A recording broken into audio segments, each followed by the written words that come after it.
pasimečiau, sakau, gerai, toliau sėdėjau. Bet žiauriausia situacija tikriausiai buvo, kai aš kažkada vaikščiojau iš Klaipėdos ir, Klaipėdai vaikščiojau, ne iš Klaipėdos, ir tada priėjo toks vyras, kokių 3 metų, jisai man atrodo, ten Maximas apsauginis buvo, jau baiginėjo darbą, ir taip man paėmė už liemens, o šit vat grož mergaitė. Ir aš žinokit, pasimečiau kažkaip, nes galvoju, ką dabar daryti. Bet aš galvoju, aš protingas esu, aš turiu kažką sugalvoti ir man šovė geniali idėja. Juk dabar visokie sugar dadžiai egzistuoja, tai aš kažkaip nepavalgęs, pinigų trūksta. Gerai, galvoju, suploninsiu balsą, kaip nors susirėsiu ir padarysiu mergaitišką balsą, jisai gal rimtai patikės, bet aš kažkaip išlajau, dar kaip tik susijaudino, sutrinku ir man balsas pastorėjo. Jisai sako, mergelė, aš sakau, O jisai toliau varo, jisai sako, čia kaip kumelė pas mane kaime, man balsas patinka, žinau. Sako, man žinau, prisidegti reikėtų, gal galėtum vėją užpūst, neuždengti vėją turiu omeny. Ir kažkaip jisai daro su ta žiebtuvėliu dega, jam, ta prasme, vėjas kliudo, jisai uždengia, jisai sako, davai padėk man. Ir gaunasi, kad mūsų rankos taip kažkaip susidėjo. Ir mes tokį keistą akių kontaktą turėjom. Gerai, galvoju, toliau vaidinu, jisai duoda man ranką, aš jam, mes einam į restoraną. Ir kažkaip galvoju, labai blogai dėl to jaučiuos, gal jau viskas rišu šitą reikalą. Galvoju, nepasakysiu dabar iš karto, kad vyras esu, tai reikia kokius jam ženklus numetinėti. Kaip pasiėmė aš ten makaronų, susisukau vieną, ten kaip marozinis pradėjau valgyti, ten apsivaflinau, susisukau. O šitą karvį buvo ėdantį, man žinau, ko patinka.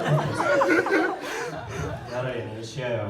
Kitas būdas, tai ėjom jau iš restorano, aš galvoju, dar kokį būdą reikia sugalvoti, parodyti, kad čia vyras esu. Taip, aš taip priemai išmečiau, jam vėl patinka, o kokia krūtinė, sako. Vėl aš kažkaip pasimetu. Gerai, grįžom pas jį į butą, atsigulėm, jis man ranką davė šiam, įjungėsi į filmą. Galvoju, viskas, reikia išsisukti iš šitos situacijos, reikia skambinti kažkam, kad parsivežtų, skambinau mamai, neatsiliepė, skambinau tėčiui užblokuotus numeris. O čia tai jinai irgi neatsiliepė ir žiūriu. Padėdė paskutinis adresatas. Ten sako, nebobo, ten, kai nusikirpsi, bus normalus. Skambinu dėdai, sakau, dėdė, jisai aišku atsiliepė, sakau, reikia išsisukti iš vienos situacijos. Jisai sako, nebobo, išsisuksi. Sakau, tai kaip tik dabar esu boba, gulim su vyru, žiūrėjim romantinį komediją, jisai psiorą gelinat. Gerai, pažiūrėjome su jo tą filmą, jisai parvežė mane namo. Aš jau pavargęs, nusitašęs visas. Verčiu galvą ant pagalvės ir girdžiu telefoną, kažkas parašo. Žiūriu, draugelis, mačiau pakūrą susiradai. Aš kažkau, ne, draugas tenai. O tai kodėl susikitę vaikščiot? Sakau, kažkaip po vieną pirštinę turėjom, tai su tą susikipom. Sako, tai ką reikia? Sakau, pavalgėm restorane, romantinę komediją, pažiūrėjom, pagulėjom tenai. Nu ir jau mėgoti, užmėgau, tai tokia va istorija buvo.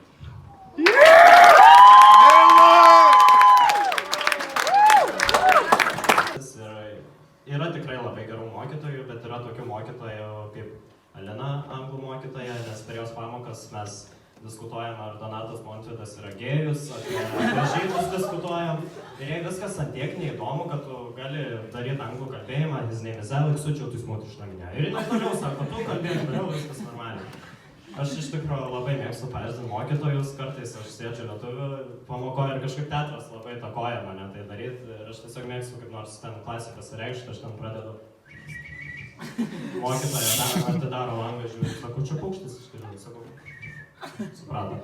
Arba kartais mėgstu dar matematikos mokytoją, kokią paerzinės, jinai tokia labai strikt pradeda, aš sakau, mokytoja minusas iš akmės ir jinai strikt pradeda, neįmanoma nuspręsti ir pradeda nesusigauti, tenai atsakymas ne, galimas. Ir kartais paerzina ir pasireiškia, kaip toks būtų.